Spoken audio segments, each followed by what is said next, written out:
Hello అండి, నేను కాకరకాయ కర్రీ చేస్తున్నాను. ఈ కాకరకాయ కర్రీకి ఏమేం కావాలి, ఎలా చేయాలో చెప్తానండి. కాకరకాయలని మన తోటలో నుంచి ఫ్రెష్గా కట్ చేసి కాకరకాయలను తెచ్చుకొని ఆ కాకరకాయలని పైన బుడుపులు అన్నీ క్లీన్ చేసుకోవాలండి.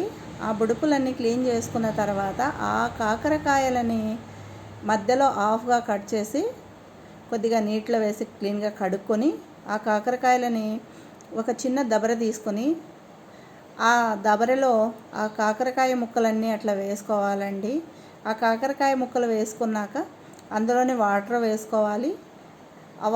దాంట్లోనే కొద్దిగా పసుపు, నేనైతే రాళ్ళుప్పు వేసాను, మీరు కావాలంటే సాల్ట్ కూడా వేసుకోవచ్చండి.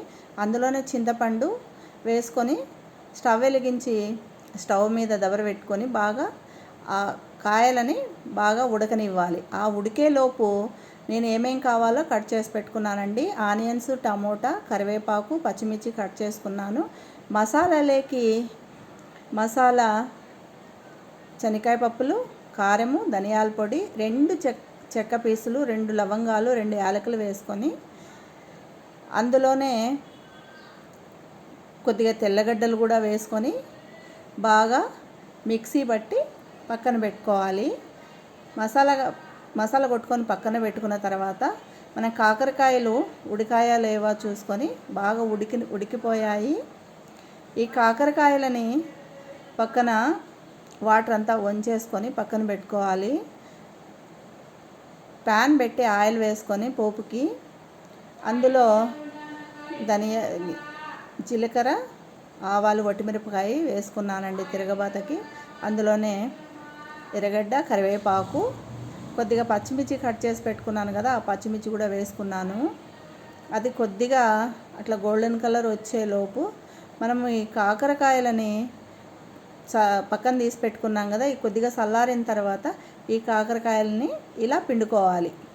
ఇలా పిండుకున్నాక ఆ కొద్దిగా వాటర్లో సేదు వెళ్ళిపోతుంది. పక్కన ఇట్లా చిన్న చిన్న పీసులుగా కట్ చేసి పెట్టుకొని ఆ పీసులని తిరగబాతులో వేసుకొని కొద్దిసేపు బాగా వేగనివ్వాలి. ఇట్లా కలిపి దానికి మూత పెట్టి ఒక 5 మినిట్స్ పక్కన అట్లానే పెట్టాలండి.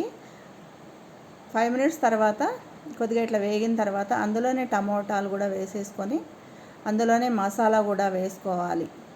ఈ మసాలా అంతా వేసుకొని బాగా కలిపి మళ్ళీ మూత పెట్టి పెట్టుకోవాలి. మూత పెట్టి పెట్టుకున్న తర్వాత మీరు అట్లనే హైలో పెట్టి వదిలేయద్దండి. కొద్దిగా హైలో పెట్టింది ఉడకబట్టిన తర్వాత సిమ్లో పెట్టుకొని అప్పుడప్పుడు చూసుకుంటూ ఉండాలి. బాగా ఇట్లా నూనె బయట తేలేటప్పుడు కొద్దిగా వాటర్ వేసుకోవాలి. వాటర్ వేసుకొని మళ్ళీ కొద్దిగా ఇట్లా కలుపుకొని సాల్ట్ సరిపోయిందా లేదా చూసుకొని మూత పెట్టుకోండి.